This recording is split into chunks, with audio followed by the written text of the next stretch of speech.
12 months in jail with no criminal charges. A federal judge has put a local wedding photographer behind bars as investigators push for answers in a case involving his brother, a Florida-based DEA agent.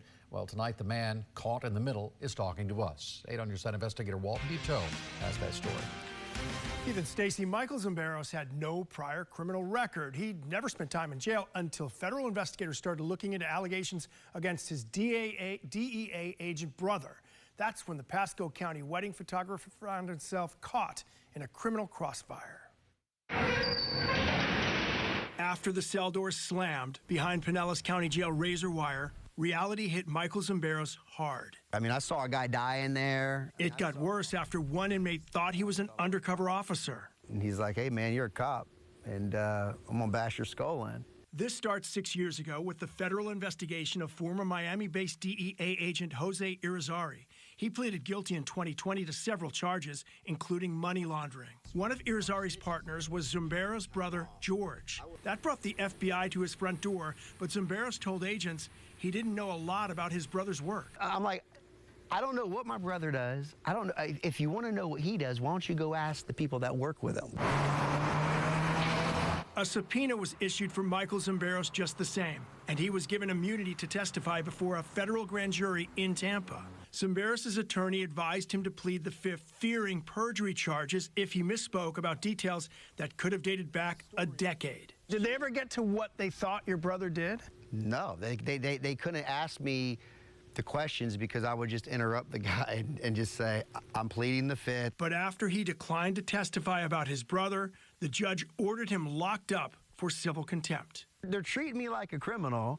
I didn't do anything wrong. I'm in a room without an attorney, without a judge. Like, it's scary. Your brother hasn't been charged either. No, not in charge. No indictment, no charge, no nothing. I thought maybe 2-3 weeks I'd be getting out, and I didn't have a clue 2-3 weeks was going to lead up to 12 months. His time behind bars ended as oddly as it started. He went to the commissary to buy something, but his jail-issued card was denied, so he asked one of the correctional officers why. The officer was as surprised as Zimberos.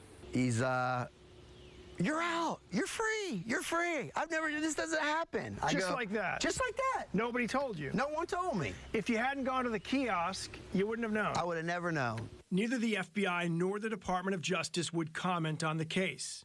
Today, Zimberos is free, but tells us he wonders if he'll ever escape the mental scars. It just blows my mind that they're doing this to regular American citizens. I pay my taxes, I own a business, I'm third generation from Tampa, and it just hurts.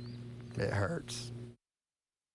Zimberos tells me he has developed PTSD as a result of his time behind bars and says he's now flagged for extra security screenings at airports despite having never been convicted of a crime. This sounds unbelievable. I've never really heard of anything does. like very unusual. But how often do civil contempt cases result in jail time, if ever? I mean, civil. It is unusual. A local attorney who works federal cases tells me he has not seen anyone jailed in the Bay Area for civil contempt in his nearly 30 years of experience. But that decision is up to the judge, who can use up to 18 months of confinement to compel witnesses to answer questions. So it's a good thing you went to the commissary to check on something. I asked him the same spent thing. more time in jail. He doesn't think he would have spent that much extra time because he was there the day before, but still, you're right. He wouldn't have known if it wasn't declined. Got a lot more than a snack. He got out. That's right. Thanks, Walt. And if you have something you'd like Walt to investigate, call our 8 on your side helpline at 1-800-338-0808.